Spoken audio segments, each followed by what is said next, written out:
Yeah, and I think there are settings to make it different. The way lens twists the image, I guess. I mean, like, you use the camera on the other side, it's all normal. Alright, 7 p.m. Please stand.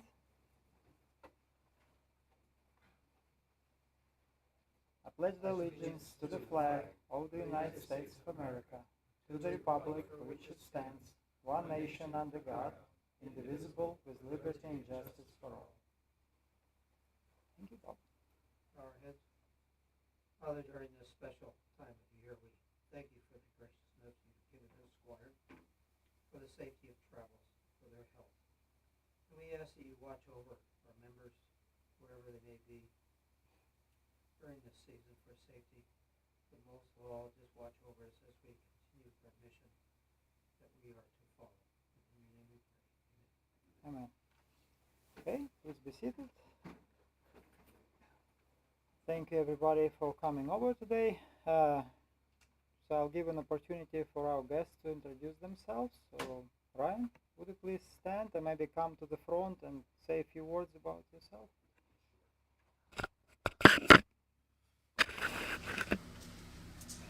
Good evening, my name is Ryan Beck. I've been flying out of the Riverside Airport for the last almost 5 years. Been a flight instructor for the last year. Currently working at Next Gen Flight Academy. Was just interested in what civil air patrol was, wanted to come in today and learn what it was and see if there's something that I could help out with. All right, thank you. Thank you for coming. Harrison?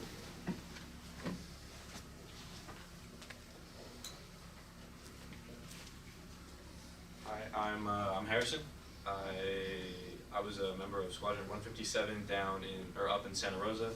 I came down to Riverside to go to school. I go to school at CVU. I'm doing flight training there, so I'm over there. And so I'm a mission observer standard, and I'm here to try and transfer my stuff so I can be part of the squadron. There we go. Thank you very much. Welcome.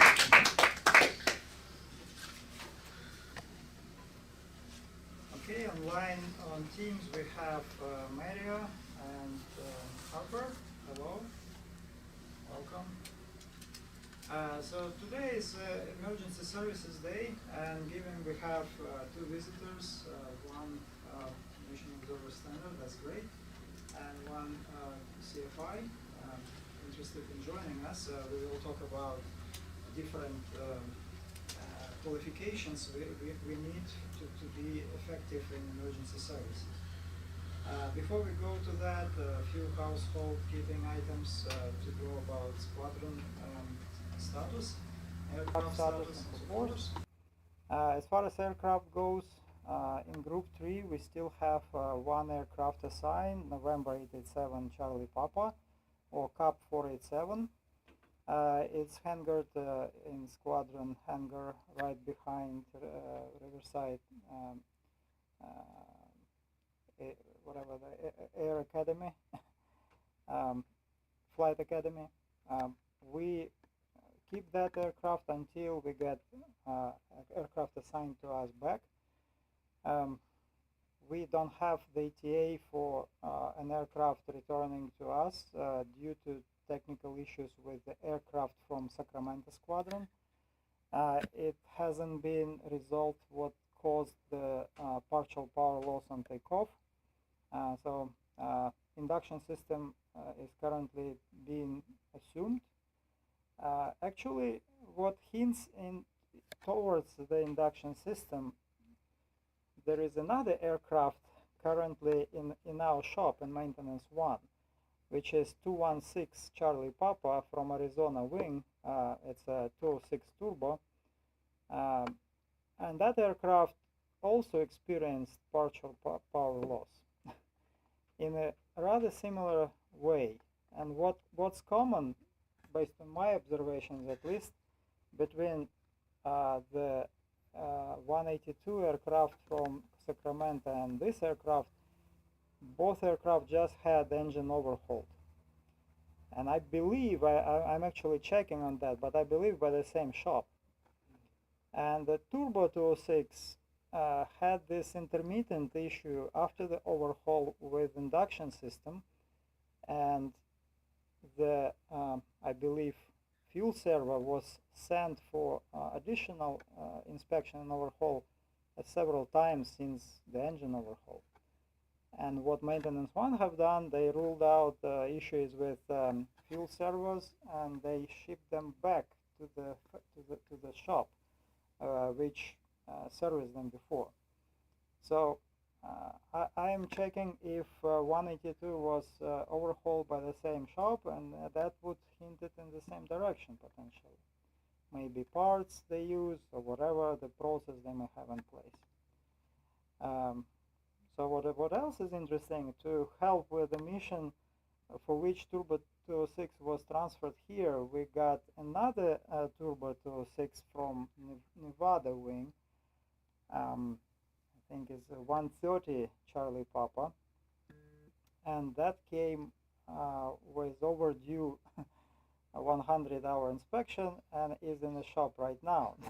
So we actually have like 4 aircraft in the queue for maintenance with maintenance one, and actually Turbo 206, which is due for 100 hour, is taking priority because it's required for the Reaper chasing mission. So all other aircraft, there are 3 other aircraft in line, 2 for 100-hour inspection, 1 from Fallbrook, and another one is 172 from, I think, Whiteman. So if you are here during the day and flying around, if you're training for CPU, you probably see by the tower 3 other aircraft parked, plus 1 in the hangar. So a whole bunch of aircraft here.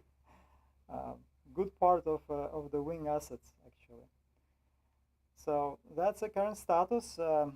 With A887 Charlie Papa, the issue, as I mentioned, as we were talking with Chuck, the G1000 shows like we are losing power, an electrical leak or something in flight. So it shows discharge of 1.5. It's not within the acceptable range. Current suspicion is it's either something to do with alternator voltage regulator, or something to do with G1000. There is another issue with G1000 which is also pending investigation. EHARS reporting unavailable when aircraft avionics checks out all the subsystems. So we submitted it for ticket with leading edge avionics in China. Hopefully it will be serviced sometime soon. Otherwise, the aircraft flies great.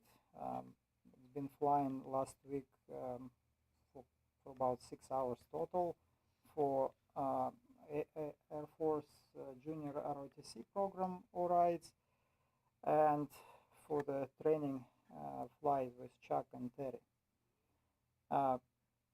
This is kind of slow time, end of December time frame before the holidays.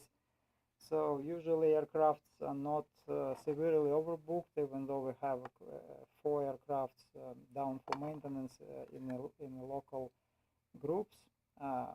So if you need an aircraft to fly, reserve it, and I will go briefly over the process how to reserve the aircraft, and I will also go over the process how to find required resource, whether it's SAT, subject matter expert in specific field, standards and evaluation and training officer, or an instructor pilot.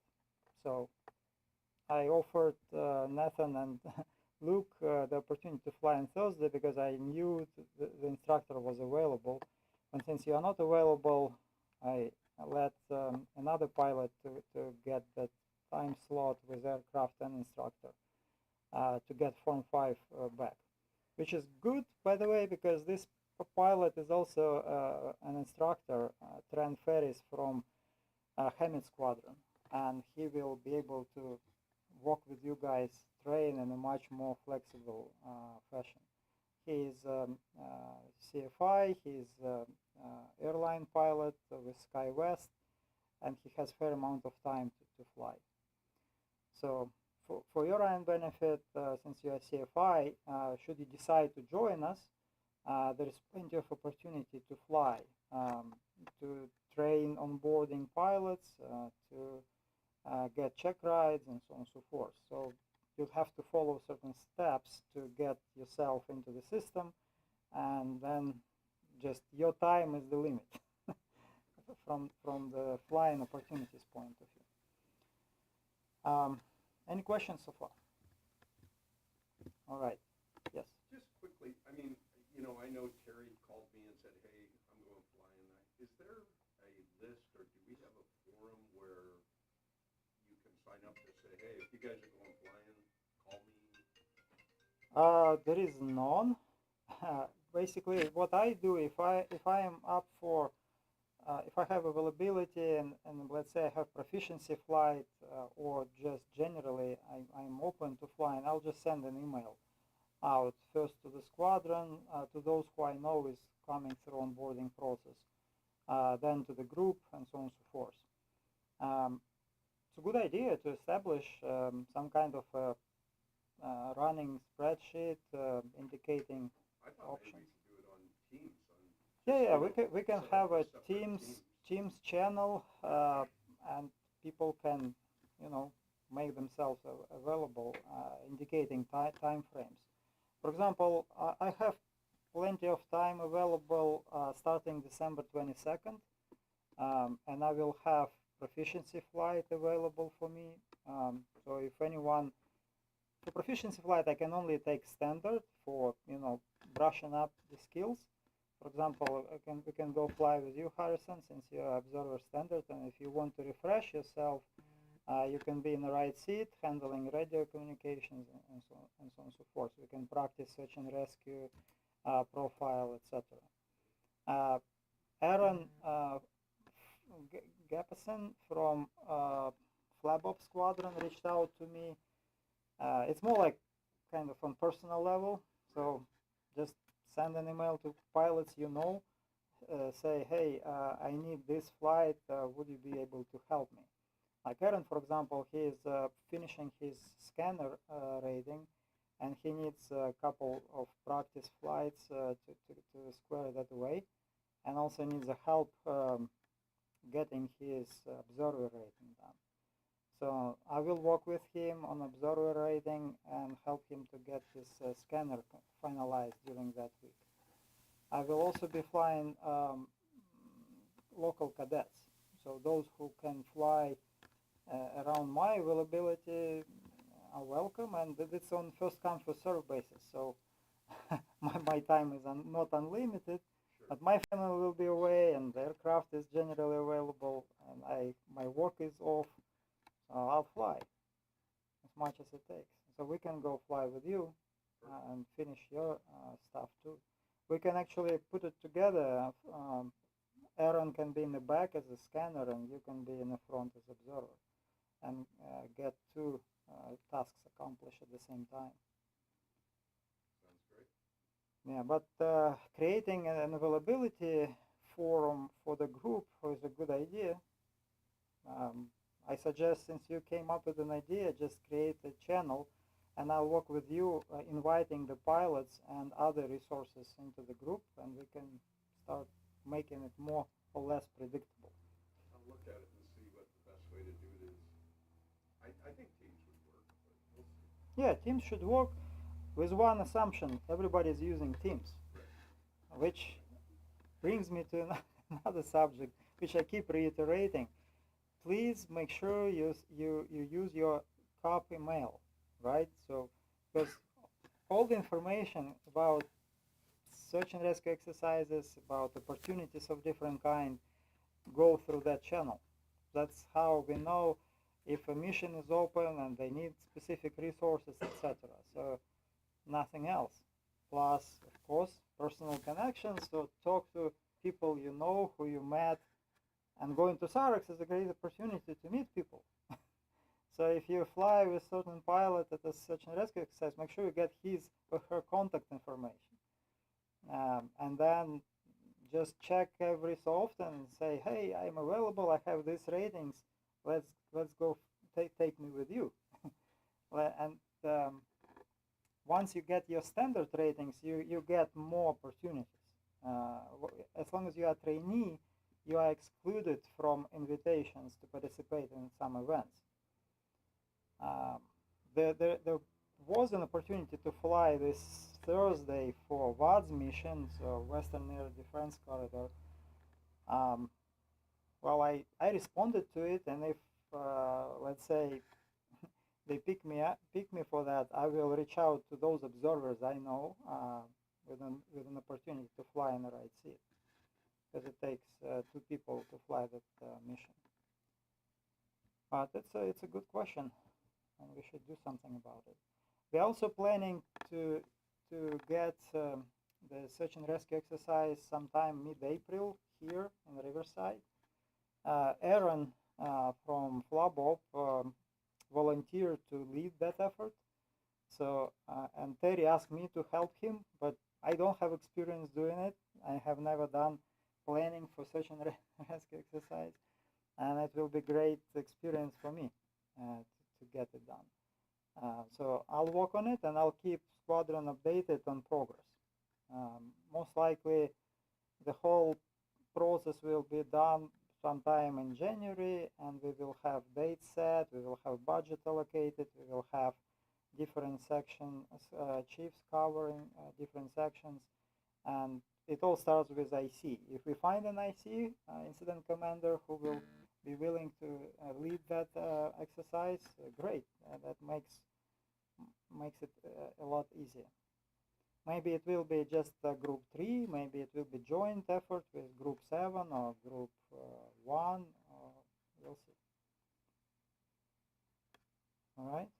Speaking of budget, I think there's still money in that. I think it's 24T 3419. I think there's still money in there if pilots want some time and want it paid for out of a budget. Right. So that basically a reminder. Be on lookout for those emails when the search and rescue exercise is closed.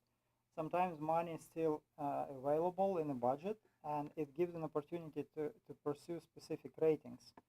To become a VFR pilot, you don't need to go through a mission scanner and mission observer. You just go through normal pilot onboarding. But while you are waiting for your availability to get your pilot stuff done, go fly for onboarding flights and so on and so forth, you can in parallel work on mission scanner rating. And once you get mission scanner rating, if you like aerial photography, if you like photography in general, I highly recommend going for aerial photography rating, because mission scanner is prerequisite to that. And after that, especially for pilots, it's highly recommended, from my experience, to get mission observer rating. That gives you significant exposure to opportunities to flying in the right seat and learn about the use of G1000, about specific operation of 182 or 206 aircraft, and so on and so forth. Plus, you get connections with people with whom you're later going to fly. Once you get 2 years of service, unless you have an exception for the rule, you can sign up for counter-drug missions and fly even more in a different environment. So go for the ratings, go for additional training. It helps you a lot staying interested in CAP missions. All right. Any questions? Okay. Another item on household side. This is the last meeting in this year here in a Squadron environment. Next Tuesday we have a Squadron party at Old Spaghetti Factory in Riverside. The sign-up sheet was distributed via email. If anyone didn't get it, let me know, but I used the distribution list to deliver it, and I copied all the personal emails from our roster for those members who have personal email listed. Currently, we have 20 people sign up. Unfortunately, I got called on a business trip that week, so I'll be leaving on Sunday, so I'm not coming. -2, it's 18 people.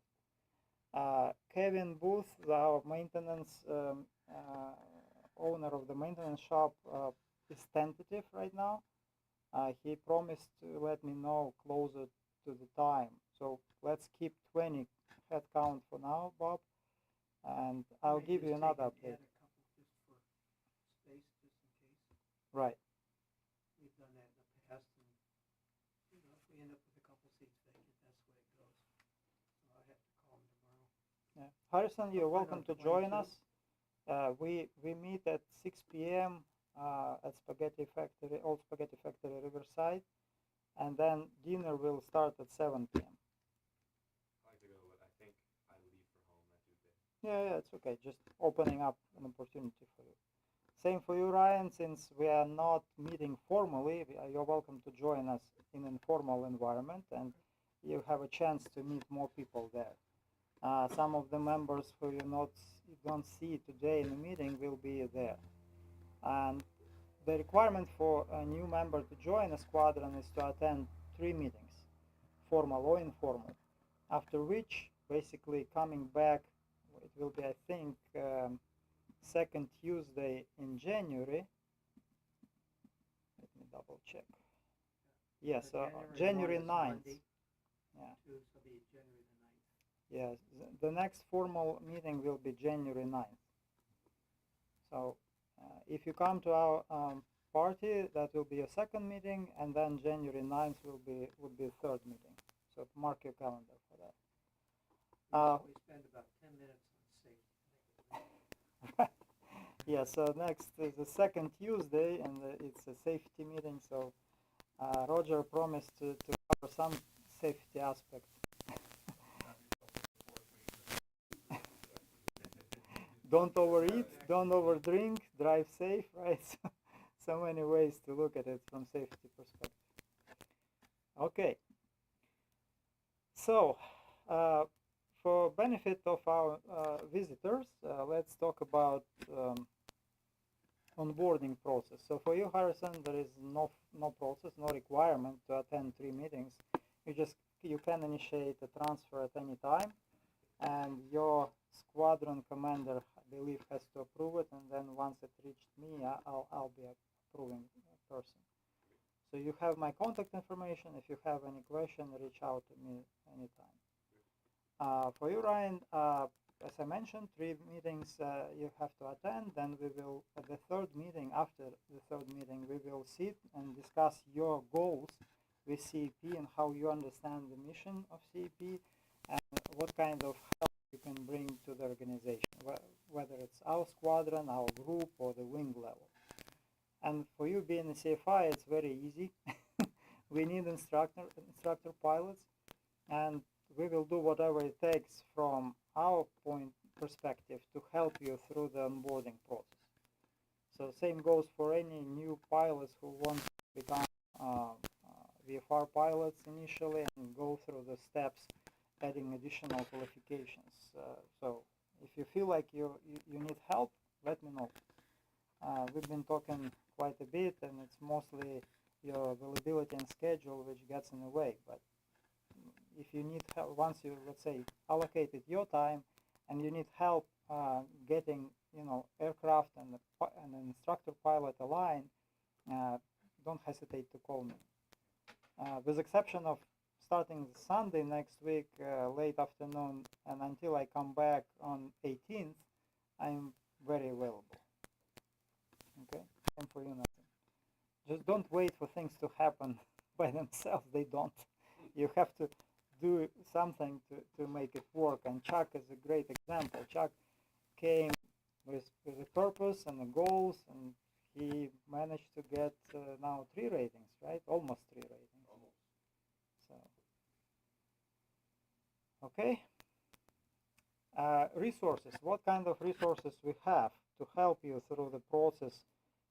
Well, once you are a CAP member, you have your CAP ID and username. Well, you have an invitation once you came through the selection process or verification process rather. You will receive an invitation. Make sure on your application you put in eligible form your contact information, because you will receive an invitation to your personal email. And with that invitation, sometimes it may land in a spam folder, so check your spam folder like after about 8 to 10 business days for anything coming from CAP and HQ. And you will have instructions how to complete registration in our IT systems. And we have two IT systems. One is essentially Microsoft Office, Office 365, and that gives you access to email and Microsoft Teams. And second, you have a member section of our national website. It's called e-services. So once you register, you will have your username and password. And every time you log in, you have to confirm you're not a robot. And from there, well, it looks funny. And I will share my screen for benefit of Harper. Harper, how are you, by the way?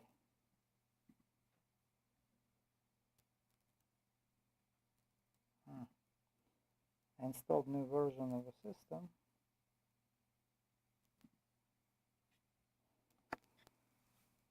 Now it wants all the permissions.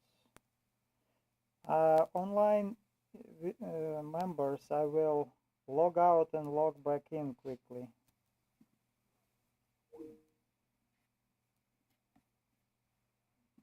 The permissions don't take place until you restart the application.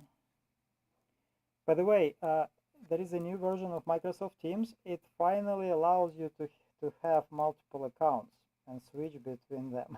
You don't have to log out every time you switch. Like I use it for work and for CAP, and I actually have two work accounts, which makes it quite a mess if you want to switch from one to another.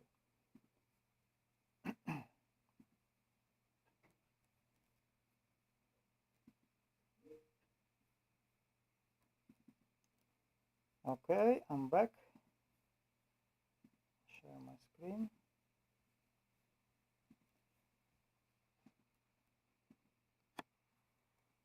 So once you log into e-services, you should have, no, that's funny. Looks like e-services are acting out today.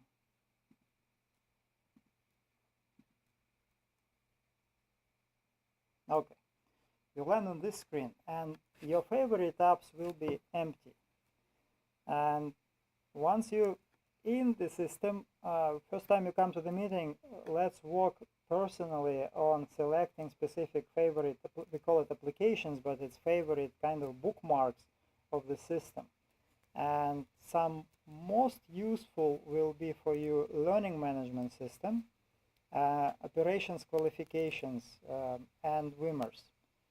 These are the most critical and professional levels. So these four items will be most important for you to be able to find them. So let's take a look at learning management system quickly. Oh my God. So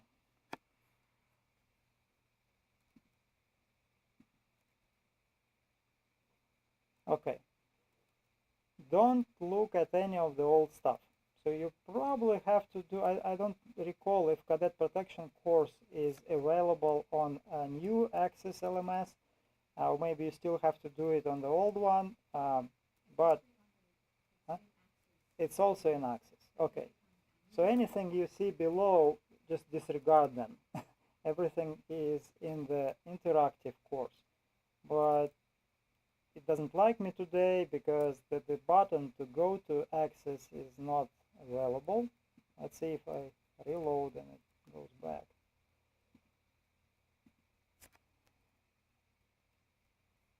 No, it's not. So anyway, there will be a big button, and you click on it and you land in learning management system, and you will find a lot of different interactive courses you will have to deal with through your process of onboarding. New members start with equal opportunity and cadet protection course and so on and so forth. It's all part of what's called level 1 professional development. And don't be afraid of it. It may look not quite interesting, but it's a prerequisite for you to become part of CAP. Level 2, level 3, level 4, etc. is not required to make advancements in additional ratings and training, etc. But level 1 is a prerequisite pretty much for everything you can do here. And it's pretty easy to complete. So in experience of most recent members, how long did it take you to get through level 1? It was pretty quick. I mean, I had extra time to do it, but you just got to bear down and get through it. That's So what it amounts to. as far as I recall, maybe it takes 3-4 hours total time from start to finish, give or take maybe an hour here and there, but we can make a session and work on it together. Level 1, we didn't even have a whole lot of extra time. We still got through it in a couple weeks. So level 1. Yeah, level 1 is easy. It's generic stuff you go through, and once you get on board, we can have a face-to-face time, and I can walk you through the process to get it done. Okay, so once you get your level 1, next step for the new members, essentially, especially for pilots, is to get all the prerequisites completed for the pilot onboarding. And pilot onboarding is done in stages. It starts very low. So first step is a VFR pilot. To become a VFR pilot, let's see if I can actually make it work. Today, maybe they did some kind of updates. And maybe I need to clear my cache.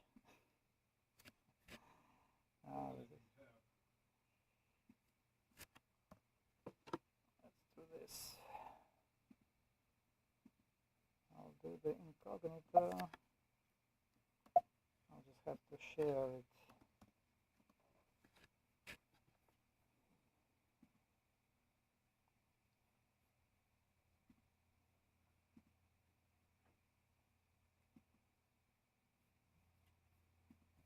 Let's hope this one collaborates.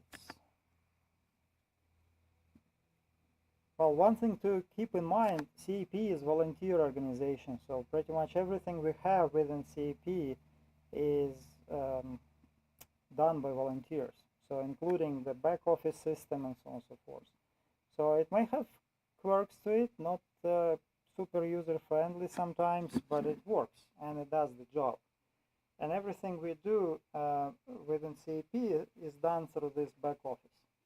So it's kind of like big organization management system. You don't need to know everything about it, but those areas which you have to deal with, you have to learn how to navigate. Oh my God. Sorry about that. Makes it a little bit handicapped, but let me go back to our Squadron website, because a lot of information is covered there. So you go to sq5.cap.gov and you land on our Squadron portal. From here you can actually go to members section and review what it takes getting started at CAP. So you have a bunch of useful links. For example, you need to you can review CAP pilot career path and the requirements, and there are useful references to use, like CAP national website, information for pilot onboarding, for example. That is publicly available information.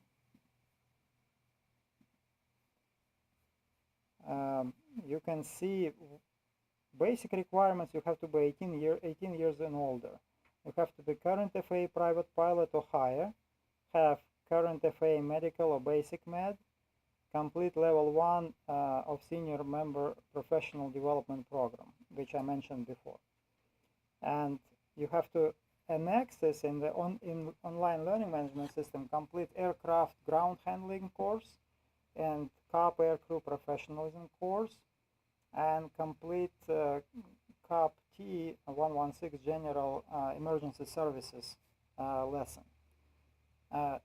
It has everything related to CAP has highest focus on safety and making sure that not only members are safe, but CAP equipment is safe and not damaged. Once you complete all of this stuff, you have to prepare for what we call Form 5 or CAP check ride. And CAP check ride basically has up to 4 hours of paid instruction time. So, well, first of all, CAP instructors don't charge anything, period. It's not allowed for CAP instructors to charge our members for any services. Aircraft will be paid by US Air Force, so your onboarding is free. You use it wisely, and you learn how to reserve the aircraft. You learn how to get in touch with CAP instructors to help you through the process, and typically you can have it done in a much shorter time, especially if you have significant number of hours. For you, being a CFI, it shouldn't be a big deal at all. If you have high performance endorsement already, if you have G1000 experience, you probably can go straight to check ride since you are a CFI. You may use just, to get yourself familiar with CAP processes, you may want to get at least one onboarding flight with a CAP instructor who is not a check pilot, and understand what's involved in preparing for onboarding with them. And then that person gives you a simple recommendation that, he finds you proficient with systems, with aircraft, and you understand CAP requirements. And now you can go and request Form 5 with actual check pilot, who is also CAP check pilot. We cannot use any external resources, with one exception. If we are doing, let's say, new rating and we're using CAP aircraft for check ride, we can bring a DPE to fly with us, who is not a CAP member. So, for example, if I were to do commercial check ride and I completed all the training, all I need to do is go fly and complete the flight portion, I can bring the external DPE and do that part with him or her. So all the requirements outlined on the website. Just once you are a member, we can one day just make sure you have everything in digital form, sit with you and upload all the documents to our portal. And we will, I will have another session to helping you to understand how specific systems work, how to schedule an aircraft, how to complete the air sortie profile, how to brief it, how to debrief it, and so on and so forth. One quite useful resource you can find also on our website, it's called PRMA. PRMA is Pacific Region Mobile Application. That's what it stands for as far as I remember. And essentially is another website which was created by a group of software engineers, members of several wings: California, Oregon, Washington, and Nevada, I believe. And we will see about that. California, Hawaii, Nevada, and Oregon, not Washington. So these 4 wings united their efforts and created this app. And the California one is the most versatile. So we have more information here available than for any other wing. one important area you'll need to use is aircraft information. For example, you can see at your fingertips if aircraft is available and can fly actually. So green means it has no limitations. Yellow means it has some limitations. Maybe it's not allowed for use in instrument conditions, for example, or it can be only flown in daytime. Red means it's grounded. That's it. So you basically start here and you check which aircraft is available. So for example, see 887 is available. 94800 is based at John Wayne. It's also available. 809 Charlie Papa, if memory serves me right, it's one nice, and so on and so forth. This one is Fallbrook, which makes it interesting. It's supposed to be grounded because it's here for 100-hour inspection, but probably they forgot to ground it. And then if you click on specific aircraft, you see more information about it. Let's use 887 Charlie Papa as an example. So you see it's where it's assigned, not where it's actually based currently. You see the current takt time, you see all other like weight and balance information. And if you have ForeFlight, you can download ForeFlight profile for weight and balance. You don't have to manually create it. Speaking of ForeFlight, another benefit of being a CUP pilot, you get a military flight bag subscription for free as soon as you get through onboarding process, which is worth $300 annually. And it's automatically renewed year after year. If you already have your personal subscription and you get CAP subscription, your personal will be suspended until you quit being a CUP member. And then it will resume for the prorated time you still have unused. So military flight bag is kind of mid-tier level. It's not the top tier, but the one before. And here at the bottom of aircraft profile, you will see the maintenance officer's contact information.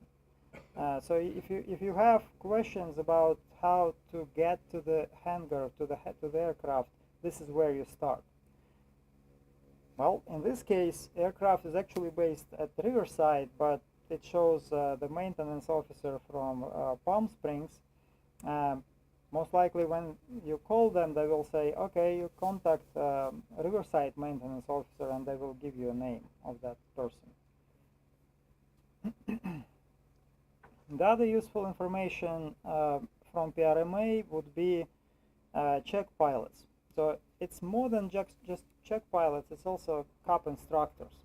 So for example, if we look at Group 7, who we have available, the instructors are rated by different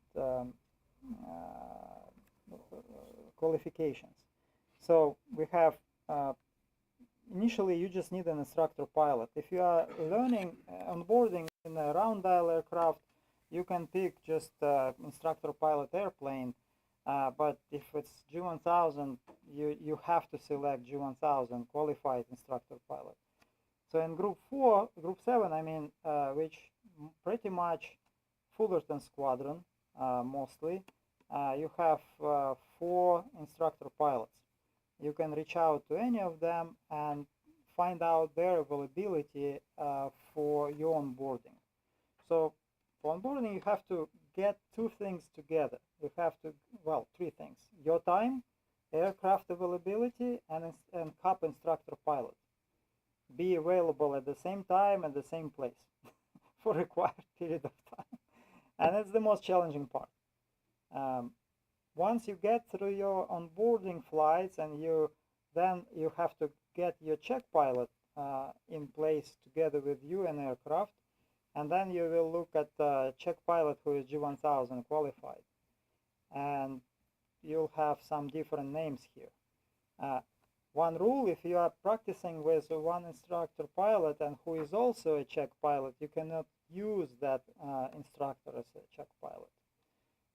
It has to be a different person. The other rule is, let's say you do, I believe, no more than 2 check flights with the same check pilot on different aircrafts. The third one has to be a different check pilot. So these are kind of checks and balances organizations have in place to ensure safety and adherence to the highest level of standards. So why, you may ask, why we have all these barriers in place? Well, this organization is sponsored by US Air Force, and they give us aircraft, they give us resources to fly our missions, and they want to ensure we stay safe, that aircraft we have been trusted with remains in operations as long as possible. And they continue maintaining these resources for us, upgrading them, and so on and so forth. So that's why we have process to follow. Any questions so far? Okay. So from here, well, this PRMA application, even though it's a website, you can make it look like an app on your mobile phone. So you just make a shortcut on your phone, and it will create an icon which looks like an app, and it will open itself in a dedicated frame, which you will not even know it's not an app unless you knew how you established it there. And we can simply share that link across each other, so you don't have to do it manually. Once you start flying, you may actually start using Form 14. If you fly on a mission or sortie which is financed by US Air Force, then you have to report the cost involved with the flight. And that's basically taking a copy of a receipt after you refuel the aircraft and submitting it via this portal, creating Form 14, then attaching that form to a record relevant to the flight. Other important thing here is a set list. So let's say you want to pursue mission scanner rating.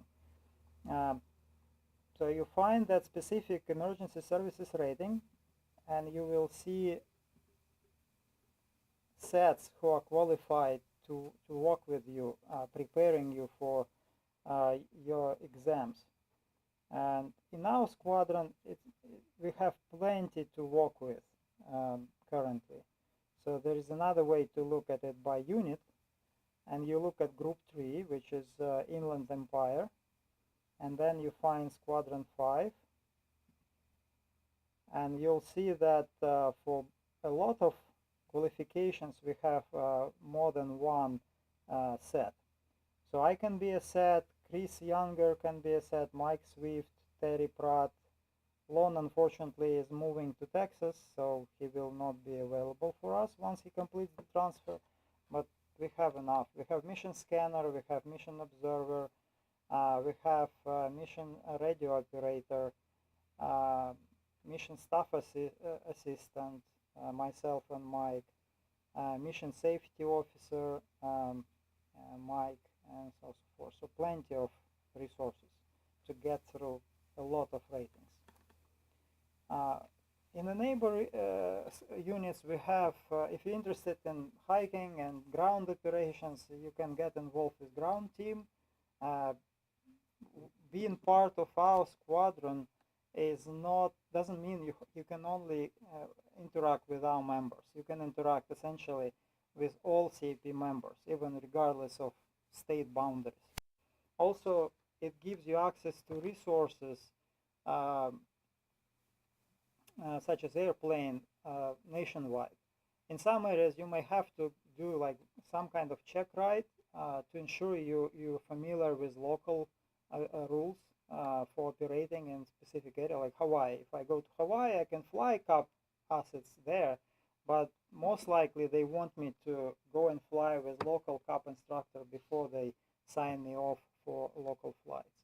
But if it's some more simple areas, let's say I go to Chicago, it's unlikely that I have to go through a certain process to fly there. Any questions so far? How do you know which group is which group? Like when you're clicking on the different groups? Good question. To find, like, right.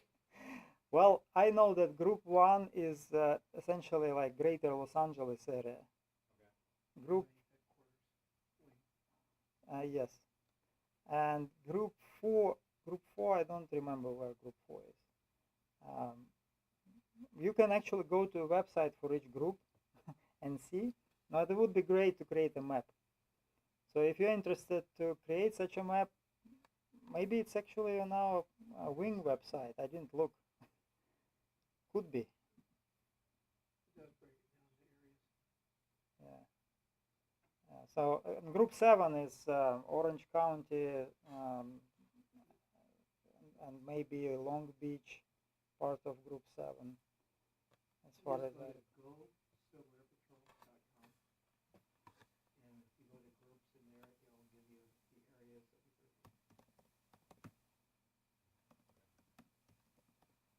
Let's say California wing.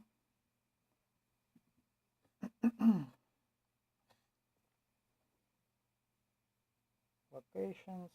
So we have, there you go. So Group 1, Los Angeles. Group 2, San Francisco. This is us. Group 4, Central Coast. 5, Northern California, Central Valley, South Coast, and San Diego. So South Coast is essentially Orange County and Long Beach, and San Diego has their own group. Yeah. Now, if you form 5 in one of the 182s, would you be okay to fly in any of the 182s, or is it only that plane? So here how it works.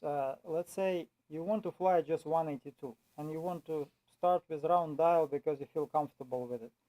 You can get Form 5 and 182 round dials, and you can fly any 182 which is not G1000. Even if it's 182 with more advanced avionics like G500. Okay, because primary instruments still pretty much similar to round dial. So, if you did one with G1000, could you do round dial, or would you still have to give Form 5? Technically, you still have to do Form 5 and round dial. Okay. So, but let's say you started with round dial. It's a straightforward path. You get yourself checked out in round dial. Let's say start with 182. Then let's say you do abbreviated Form 5 on 206 with round dial. We call it Zelda. It's currently hosted by Fullerton Squadron. That will give you 2 aircraft types to fly. If you add G1000 rating in any aircraft, for example, you do abbreviated G1000 in 172, that will give you G1000 capability on all other aircraft. So G1000, you don't have to do it in every type, you just have to do it once. But Form 5, now you have to do ideally at a higher level of aircraft. So let's say you're checked out in 172, 182, 206, and 206 Turbo. Your perfect scenario is get Form 5 and Turbo 2. Then you still maintain all other aircraft below.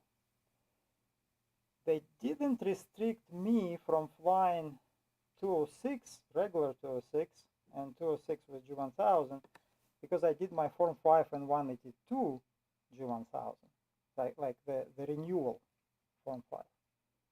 So I don't necessarily have to fly the plane itself. No, you can fly any plane anywhere in California to get your Form 5 done. Or with any instructor? With any instructor. I get my initial Form 5 here at Riverside in regular 206 in Zelda with a Czech pilot from Santa Monica, I think, Robin Kim. I couldn't find anyone else, so I reached out to the farthest one I knew, and he was available. He flew himself here in his own airplane, and he did my Form 5. Oh, even came down to you? Yes, my G1000 Form 5, the abbreviated G1000, I had to do my first availability I have done in Santa Monica. So I drove to Santa Monica and did my Form 5 there. It shows basically that A, you have all resources available to you, including check pilots and instructors, etc. It's really up to you how far you want to go. My I mean, it mission. might even be more convenient for me to go somewhere different. I mean, Yeah, You you can't go from California to Arizona Oh, Yes. Yeah. or Nevada Okay. unless you got the wing commander's approval. initial Form 5, you have to get it here, and renewal you have to get it in California. But then you can fly aircraft in other wings if there is a need for it. But by another wing, you mean outside of the state, Yes, right? like Nevada, Arizona. Right. That's where the wing separates. Yes. The other thing to keep in mind, as Bob mentioned, you can still get your Form 5 elsewhere. You have to justify it. For example, you got temporarily relocated to another state and you don't want to waste your time. So you can get wing commander approval to get your Form 5 in Arizona if you will be there for an extended period of time, family, work-related reasons, etc. Gotcha. I'm saying Just options. right. Okay. Well, that's cool. That's good to know. And sometimes you'll find yourself in a situation like we have today, when the aircraft availability is limited due to maintenance issues. And then it's really up to you. You can go, I mean, right now it's not that bad. There is a 206 available in Fullerton. It's not that far from here to Fullerton. There is a 182 round dial available at John Wayne. So you have 3 aircraft in, what is it, like 30-40 miles range. When you're looking at the aircraft page, there's no way to know where it is until you click it open, right? No, but I can help you with that. So what resource we have, you go to e-services, if it works, and you go to WIMMERS. WIMMERS is Wing Resource Management System, whatever. I keep forgetting that abbreviation. But it's basically everything about planning your flights. So technically we have 3 minutes left, but we don't have to stop as long as we have questions. I'll just show you how WIMMERS looks and how you can make your life easier.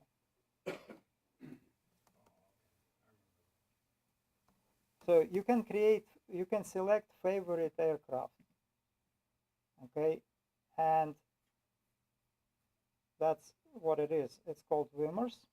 There are 2 ways to get it. Once you create your favorite app, it's always going to be there. So once you go to WIMMERS, you go to support scheduling module. At first it's hard to wrap your head around because it's like not necessarily very logical unless you deal with it a few times. So here you land on scheduling module and you see all aircraft in a wing currently scheduled. All aircraft, I mean, I selected them, so I know what this aircraft is. I don't have any 172s because I don't fly them. I have 182s and 206s.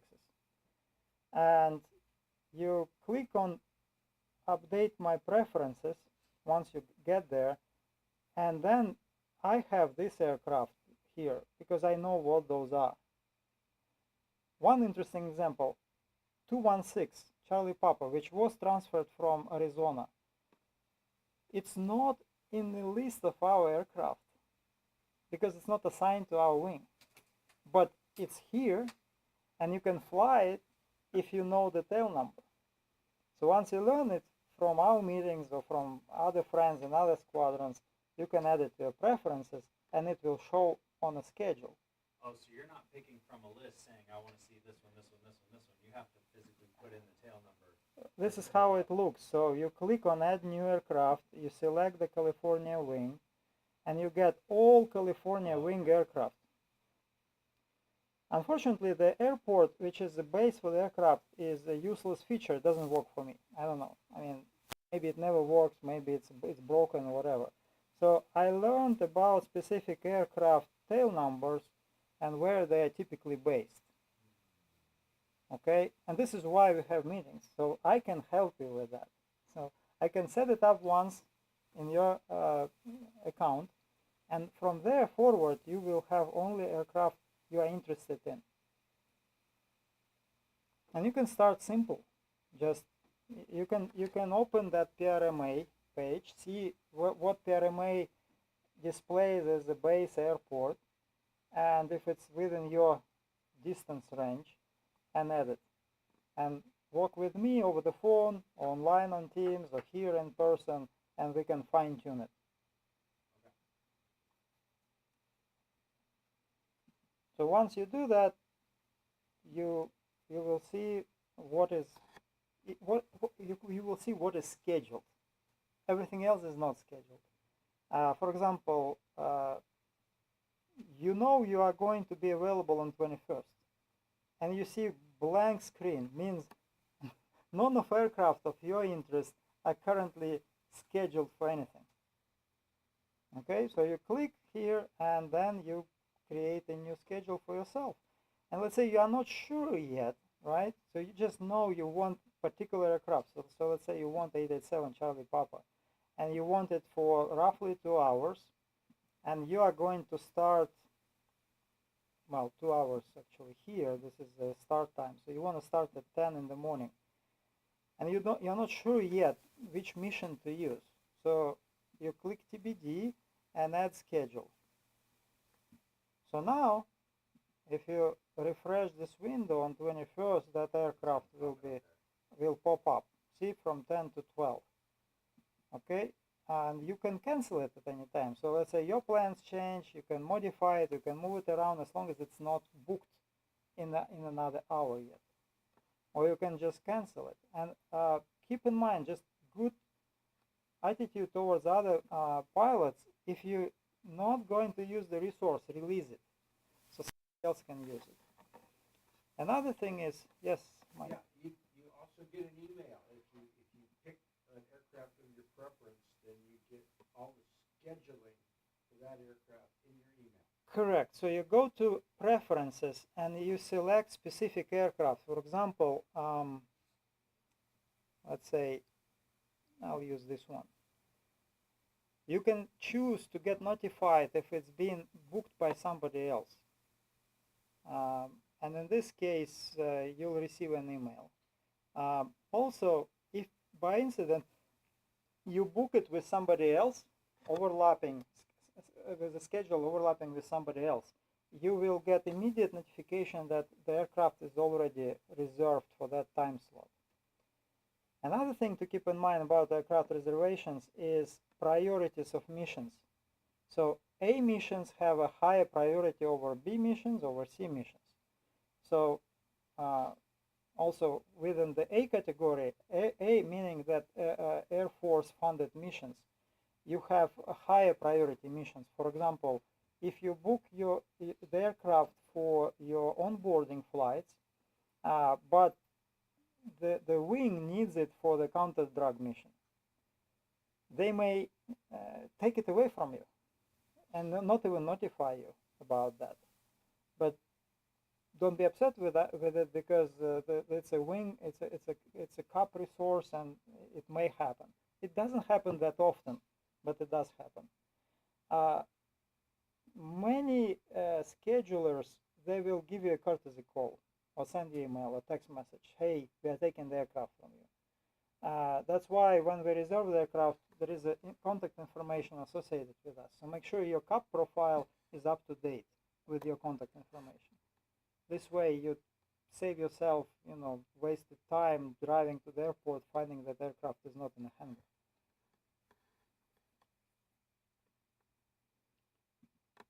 All right, so it's pretty straightforward once you learn the process, how it works.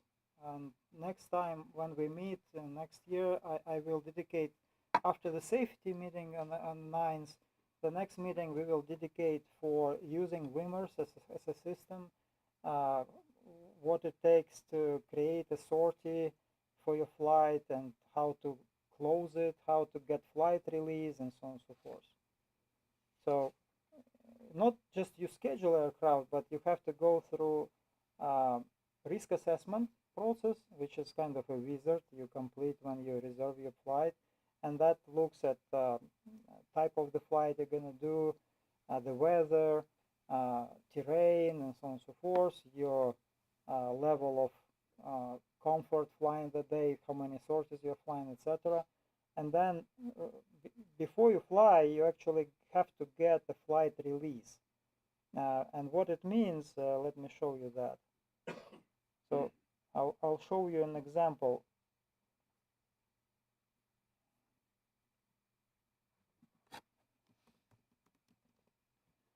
So California Miscellaneous is self-funded missions, so you're paying for it. So you are not restricted on number of self-funded missions you want to fly. You are paying extremely inexpensive rate. I believe it's like $67 an hour for 182 G1000, which is like super inexpensive. Dry rate, right? And you are paying for fuel. But you can use these flights for night currency, for just proficiency. You can find time with a COP instructor and learn, study for specific rating, and so on and so forth. So there are many ways you can utilize these flights. So I reserved the aircraft for Thursday on 7th. It shows pending release. Until it shows released and it's green, I cannot fly. So how do you get a flight release?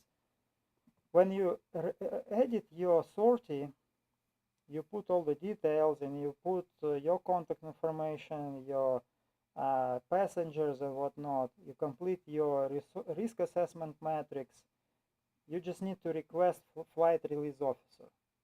It's a good practice to request flight release officer not earlier than 24 hours before, 24 hours or less before your flight, because they cannot release you sooner than 24 hours before your flight by the rules.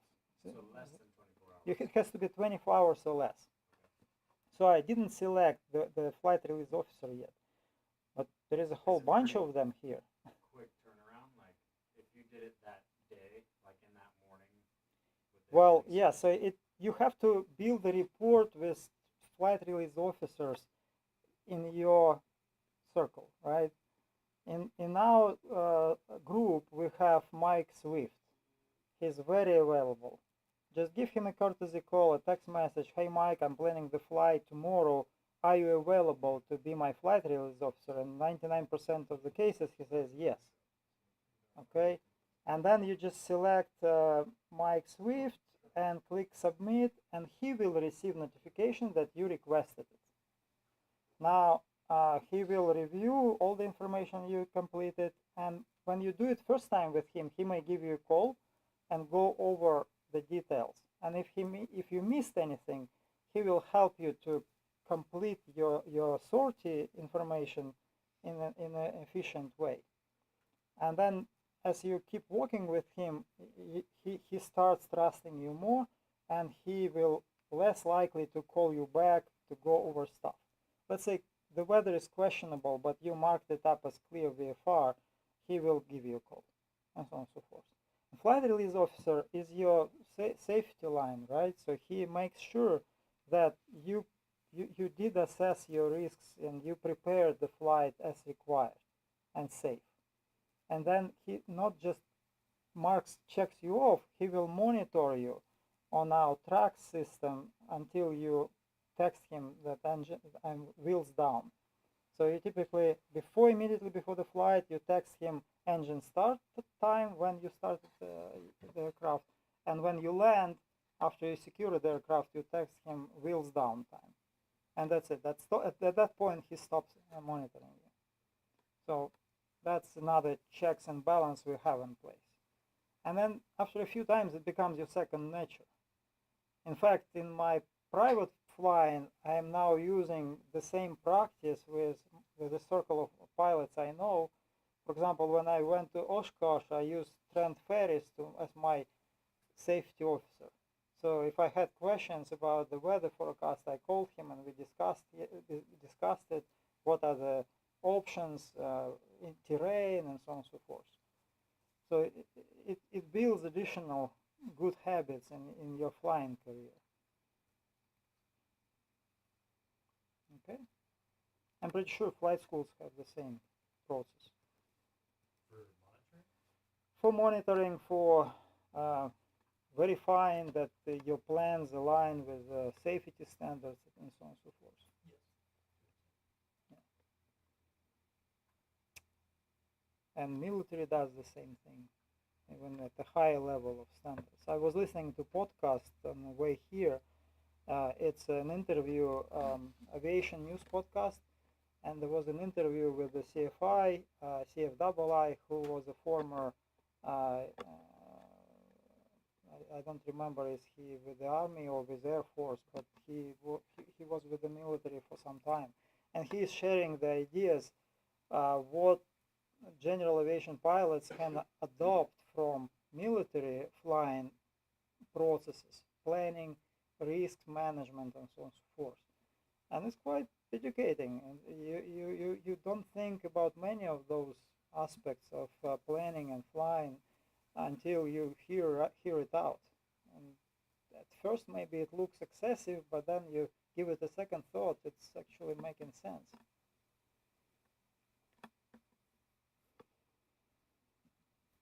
All right. Well, at this point, it's we are way past 8 p.m. Any questions, comments, suggestions? I'll give a suggestion. We have basically two general purpose meetings, right? So we have first Tuesday of each month, and the third Tuesday of each month is emergency services. It doesn't mean we have to talk about just emergency services. We can talk about any topic which you may find interesting. Okay, so let's say you've heard an aviation incident or accident and you want to discuss and break it down so we learn from it, right? So bring it up, and all you have to do is just text me that, hey, I'd like to discuss this topic. I am open to cover for this much of meeting time, let's say 20-30 minutes or the whole meeting, and I'll be more than happy to give you the stage. And by any means, I don't want to be alone in this position. Okay. Good. Well, Harper, Mario, thank you for joining. You are muted. Okay.